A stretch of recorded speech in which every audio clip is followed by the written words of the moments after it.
Hi, everybody. This is Jenny Spinner. I'm chief editor of Snack Food and Wholesale Bakery, and I'm here with Liz. Liz, why don't you introduce? Liz Liz Parker Kuhn, senior editor, snack food and candy industry. And it's a time for one of my favorite things to do at Snack Food and Wholesale Bakery, and that is talk about the new products that came out during the last month. July of 2025. Once again, another banner month. I think looking back on all the products, I think we had as many new product launches for the month of July 2025 as any other month.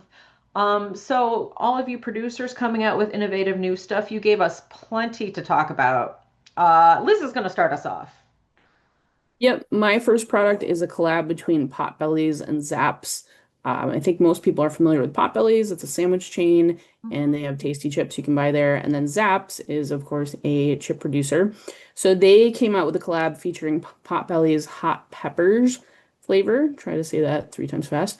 So it's like a spicy chip, and they had it for sale at Potbellies. So I thought this was an interesting collaboration because, you might be at Potbellies getting yourself a sandwich, and a lot of people like spicy flavors, and you're like, oh, hey, I'll try these chips while I'm here. Yeah, it's interesting because the hot pepper blend that they put on sandwiches is a Midwestern favorite called jardinera. And it's not just hot peppers, but it's a blend of a specific kind of hot pepper and then other vegetables. So, jardinera, Italian, derived from the Italian word for garden, is a Midwestern treat, but it's taking off. So, Potbelly started in the Midwest. Has caught on to something that is starting to spread outside the bounds of Chicago to the rest of the world. The specific, it's a oh, we're seeing a lot of this. We're seeing not just like hot pepper, but specific kinds of hot pepper. Sriracha is one, the kind of like garlicky, hot, a little bit of sweetness. That's one kind of spice. Blending with spicy. I can't get away from that word. I hate it. But the combination of sweet and spicy, that's another specific kind of hot. As a Midwesterner, I am a big fan of jardinera.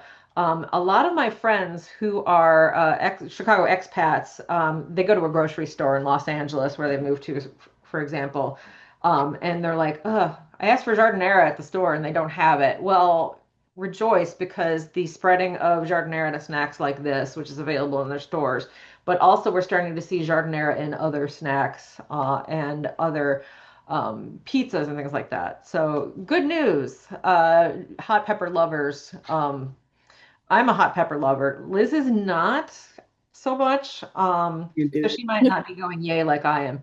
Um, so yeah, that is an innovative combo. And we love partnerships. It's a good collab.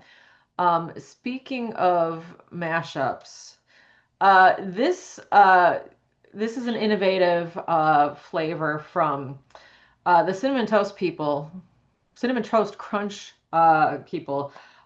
They've been doing some fun stuff. It doesn't always hit. They had spicy upright pouches. Cinnamon toast crunch is usually in cartons, bag and box. Um, super spicy cinnamon toast crunch. That was on clearance racks everywhere not too long after it first hit the shelves. But this one, the first iteration of the bacon flavored cinnamon toast crunch was successful enough that they came out with another one. I love all things bacon. I actually used to have a bacon blog when I was freelancing looking to make extra money. It never made me money, but my bacon blog in which I would wrap a different food in bacon every day, then report on how well it went. My favorite, and this is candy industry adjacent, Cadbury cream egg wrapped in bacon and baked. That was my favorite thing.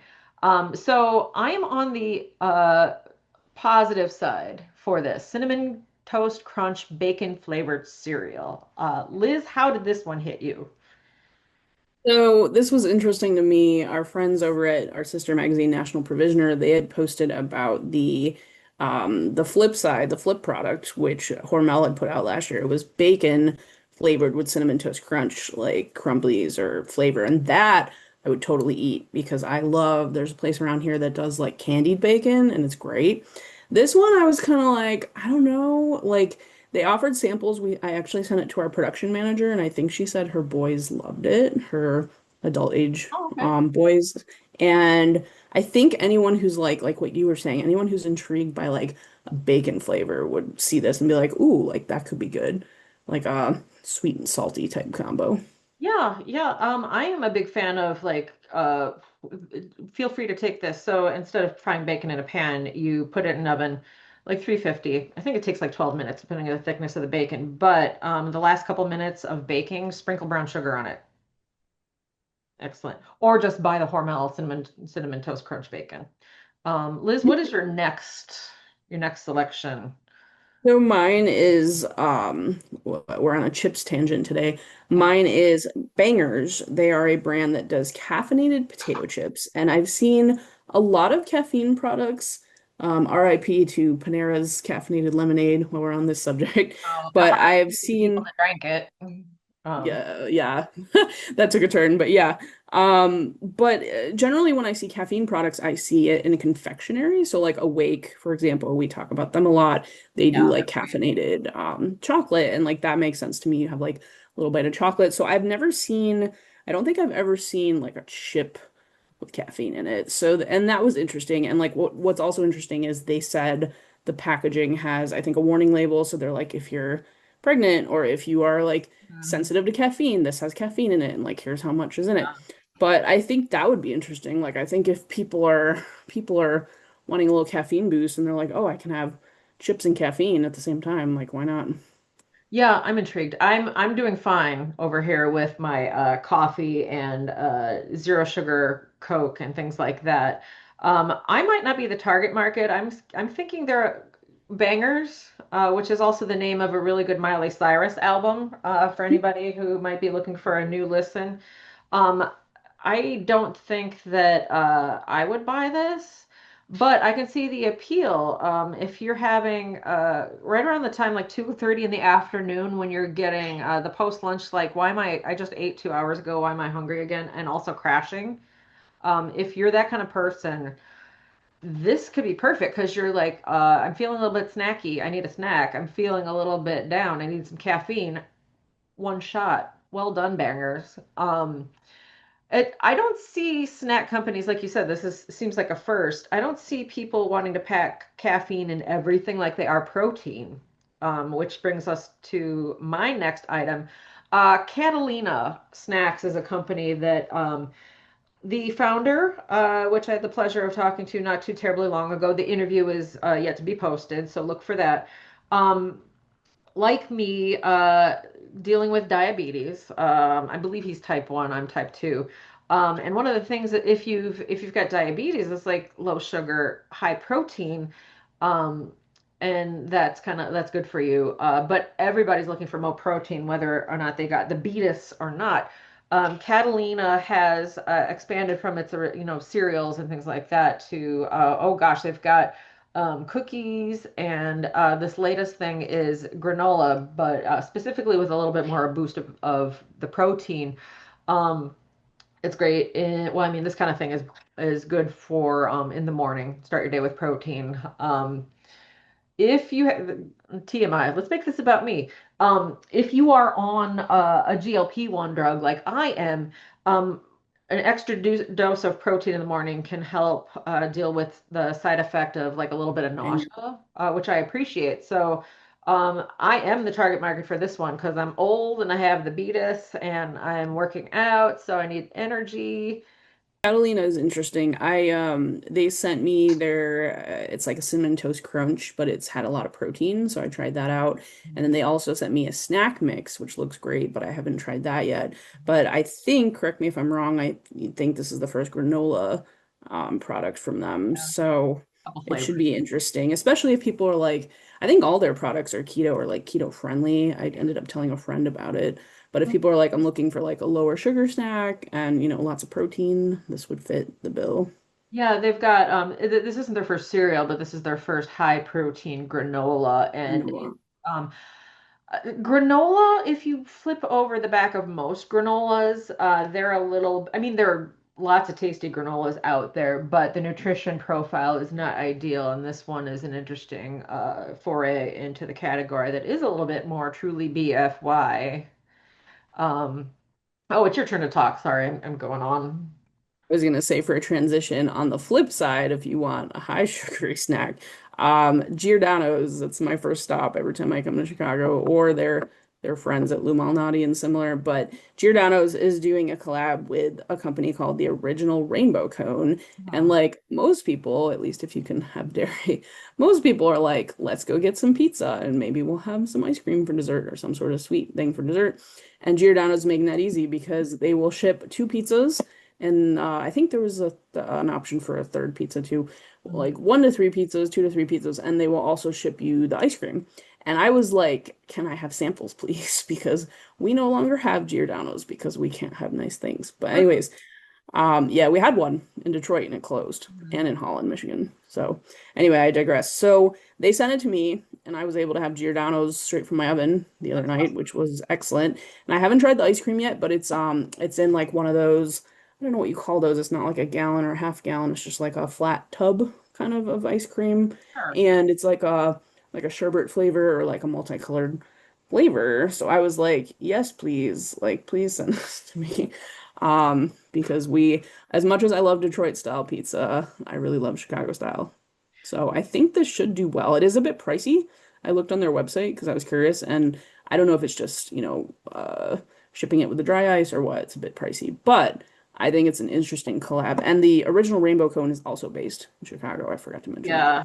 Well, I'm lucky enough to, I'm in Chicago's Rogers Park neighborhood, and I'm within walking distance of a Giordano, so I don't have to travel too far. Dangerous. Well, yeah.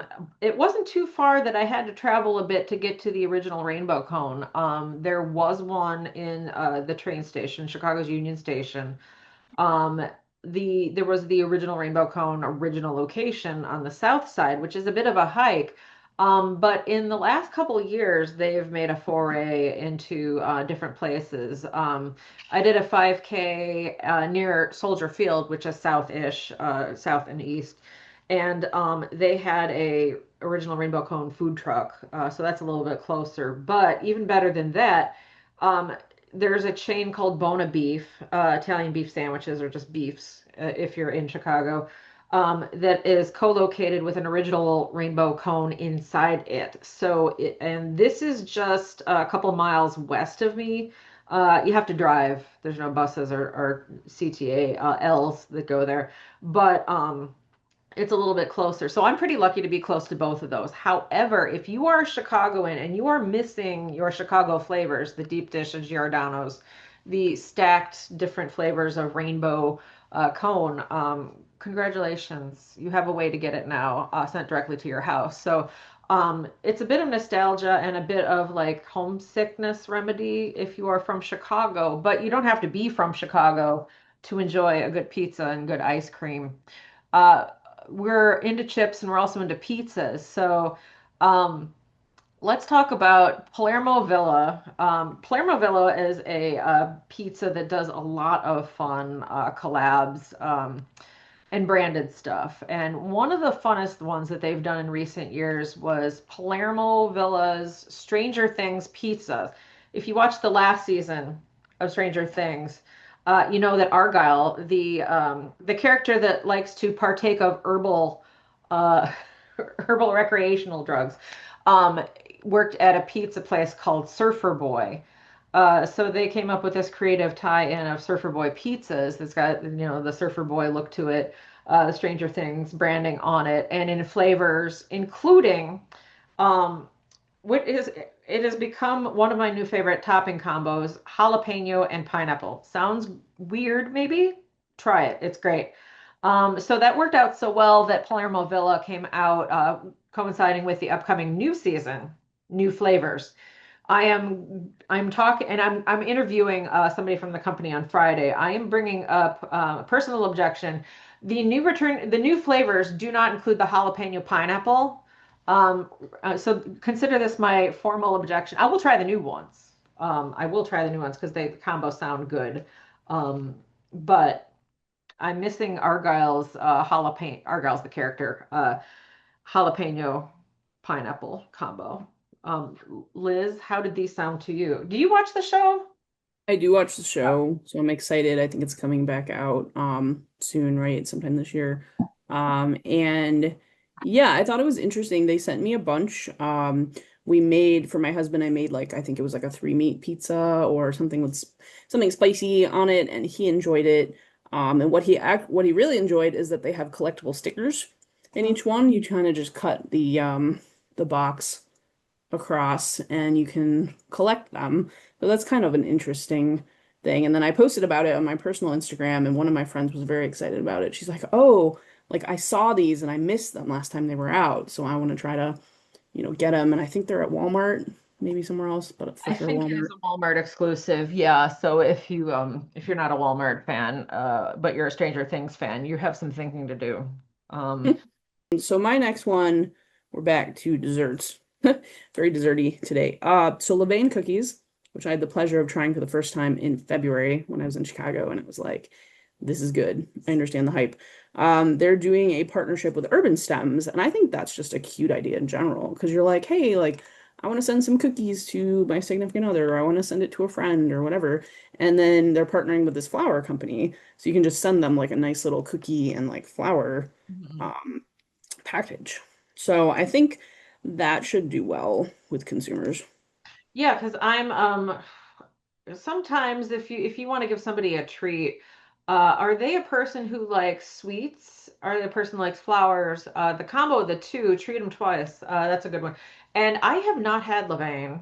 Levain? I don't, it's French. I'm not. Yeah, I might be mispronouncing it. Um, I got their cookie via DoorDash, and they suckered me in because I had ordered dinner. I was in Chicago in February for the ECRM conference, and I had ordered dinner, and they're like, "Don't you want a double dash? How about some Levain cookies?" And I'm like, "Yeah, that sounds good." It's February in Chicago. I'm not going outside, so that sounds good. And it came warm because it wasn't that far from the hotel, and I was like, "This is really, really good." Like I'd put it up there with some other favorites that I've had. So so another thing, not to brag, but being in Chicago and close to a lot of things is there's a neighborhood called Fulton Market. It used to be meat packing district, and it still is. There's still meat packing. So our editor, Fred, colleague Fred of National Provisioner, might have taken a tour through Peoria meat packing and all those facilities that are nearby. But it's become like a food center. So gr Stephanie is Izard's Girl and the Goat is there. But it's also turned into like bakery treat central. Levan, Voodoo Donut, one of my favorites. I think Chip City has a location there, but don't quote me on that. There's just a ton of bakery places that. Oh, Publican, they are known for meats, but they've also become one of the top wholesaler providers to restaurants and cafes and things like that. I have not had Levain, but I can get them sent to my house and treat myself if I want to. So yeah, that's a fun partnership. Um, my next item is Farm Rich. Rich Products has their own frozen items, and they're known for having savory side things. I know mozzarella sticks, potato thingies. But they came out with a trio of things that includes this got my attention. Liz was the person that actually covered it, but when I saw that she had posted it, I was like, my eyes immediately went to the chocolate brownie bites, which, if you look at the picture, it's like a chocolate brownie wrap with like lava kind of filling inside, and like yeah, that's like a little bit new and exciting. It's not like Rich Products is a stranger to sweet stuff. They're known for their lines of cakes, donuts, other things on the sweet side. But I think on their frozen retail line that they put under the Farm Rich line, this is new and it got my attention. So I think other sweet tooth people might also be interested in trying this one. I definitely have a sweet tooth, but what actually caught my attention first was the mozzarella sticks because they're doing Italian sausage mozzarella sticks, and I don't think I've ever seen that before. Like I've seen regular mozzarella sticks, I've seen gluten-free, I've seen like different cheeses. Like there's variety for sure in the frozen aisle, but I don't think I've ever seen them like throw in like I don't want to call it an inclusion, but throw in like meat or anything to Yeah, it. that's an interesting combo, and it's not just innovative to the frozen aisle. I don't think I've ever seen that like on a menu or anything like that. So, Yeah. but I admit the eagle-eyed editor you're talking to right now didn't even notice that because I was like laser focused on this the diabetic loves their sweet. Why am I diabetic? I wonder. Um, but yeah, I think that Farm Rich's new sweet chocolate brownie bites is going to get the attention of other people who are more qualified to eat it than this diabetic person here. But enough about me and my my ailments. Liz has one more item. I have one more item and I have a new food term to introduce. So, Baked by Melissa, they are based in New York. I've actually been to their one of their shops once, and they do like mini cupcakes and they do regular cupcakes, I believe. So this caught my attention because they were doing a collaboration with Sun Chips, Frito-Lay's Sun Chips, and I'm like, how is that going to work? And it's basically just like a cupcake with, I think it's like Sun Chips sprinkled on top, and they may have put some in the batter. And I have to say, they sent me their pickle cupcakes, and I love pickles, but I was kind of like, about that. But like this one, I think will appeal because you've got the sweet and the salty, and that's where my new term comes in. I read a article recently that a friend actually was quoted in. It was like from Martha Stewart, and they said swalty, and I'm like, what is swalty? And it's like spicy. It's like sweet and Yeah. salty. Like if you get a cookie with sea salt on top, it's like swalty. And I'm like, that's a new one for me. I don't know about this, but this would qualify as swalty because you've got your sweet and you got your salty aspects. Yeah, the texture intrigues me too because like the thin crispiness of the sun chips on a soft cupcake with the smooth frosting and all that stuff. It's a texture experience. If you're in the food industry, you get experience occasion. There's words that don't seem like they fit with food. But it turns out if you like stop and think about it, like some like mono texture things are like fine, but Rocky Road ice cream, like a lot of people say that they prefer ice cream that's not just like smooth ice cream, it's got stuff, inclusions in it. And most humans really like a variance of textures in the things that they eat. And this one intrigues me. I don't buy a lot of sweets, and I don't because diabetic and also samples come to my house. And I don't buy a lot of snacks like chips because, again, they come to my house and I'm trying to eat a little bit better. But this is one of those things that I'm tempted to buy just because I'm so intrigued by the combination. And if you're an adventurous eater, if you're a consumer that likes a little bit of a experience, to use another word, I think this is going to get the attention of those adventurous eaters. So that's a really good pick, Liz. I'm out. Are you out of stuff? I'm out of stuff. Yeah, I am officially out of stuff. Yeah, well, it's been another month. We're August is just starting as we sit here, so we're already getting tons of fascinating, innovative new snack and bakery products. If you tune in right about this time next month, you'll hear us talk about those. But in the meantime, we would love to hear from you and your company, big or little, snack, bakery, candy. Send us your new products. You can email me, spinnerj@bnpmedia.com, and Liz has an email. Yep, Parker, Kuhne at bnpmedia.com. I got it right this time. Yeah, hit us up. Send us free samples. Actually, ask me first because I am full up right here. Liz and I think are in the same situation where I'm sitting next to a super secret shipment of products that I can't talk about. So that's a good reason to tune in because if you watch Snack Food and Wholesale Bakery and CandisIndustry.com, you'll hear us talk about those soon. So. Yep. Well, until next time. Yep. See you later. Bye, everybody. Thanks for listening. Thanks for watching. Have a good day. Bye.